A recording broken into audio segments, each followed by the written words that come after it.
Yataburukundi mana yakunzaba mwisi igatanga umwana wayo nshuti twarabo gupfa rubi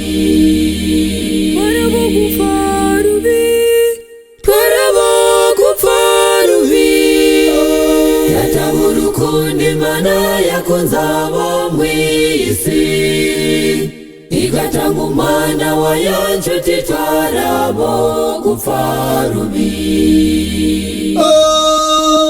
Iyumvire neza nshuti iyo uri kuri degembya mu vyaha obarekora mubabaza umugira kabiri nawaguteze ibiganza munyavyaha ngo wihane Iyumvire neza nshuti iyo uri kuri degembya mu vyaha obarekora mubabaza umugira kabiri nawaguteze ibiganza munyavyaha ngo wihane Kwaguzwa amaraso y'igiciro kinini Nico gituma tudakwiye kwivanga n'ab'isi Muvyo bakora vyose nshuti twe ntitubikore Kwaguzwa amaraso y'igiciro kinini Nico gituma tudakwiye kwivanga n'ab'isi Muvyo bakora vyose nshuti twe ntitubikore Iyumvire neza nshuti iyo uri kuri degembya mu vyaha obarekora mubabaza umugira kabiri nawaguteze ibiganza munyavyaha ngo wihane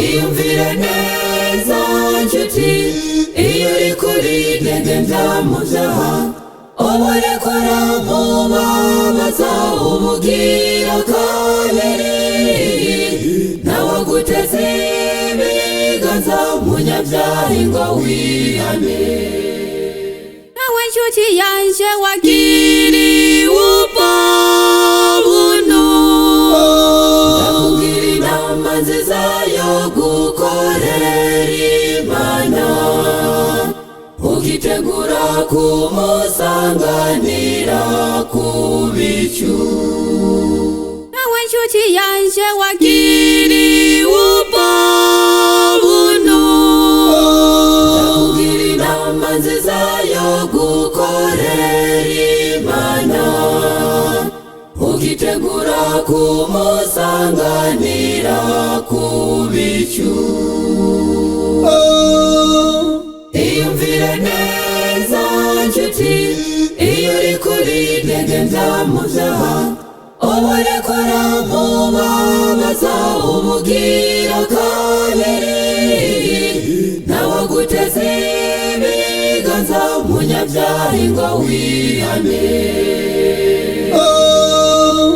Iyumvire neza nshuti iyo uri kuri degembya mu vyaha obarekora mubabaza umugira kabiri nawaguteze ibiganza munyavyaha ngo wihane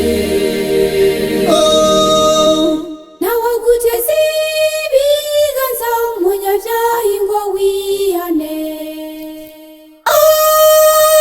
Nawaguteze ibiganza munyavyaha ngo wihane Nawaguteze ibiganza munyavyaha ngo wihane Nawaguteze ibiganza munyavyaha ngo wihane Yesu azoza gucira urubanza abapfuye zima. Bene data muze twitegure, tuzobe mu bazomusanganira. Yesu azoza gucira urubanza abapfuye n'abakiri bazima. Bene data muze twitegure, tuzobe mu bazomusanganira. Hazoba amarira menshi kubatumva imburi, hazoba n'umunezero kubakoreye Imana. hazoba amarira menshi kubatumva imburi, hazoba n'umunezero kubakoreye Imana. imburi Imbonekora bose babifata minenegwe, bazoba nk'abo mu mizi ya Nowa. imburi Imbonekora bose babifata minenegwe, bazoba nk'abo mu mizi ya Nowa. Twitegure bagenzi buri munsi, amatara agumana amavuta. Itube nka nkumi zitanu zabuze amavuta ntizi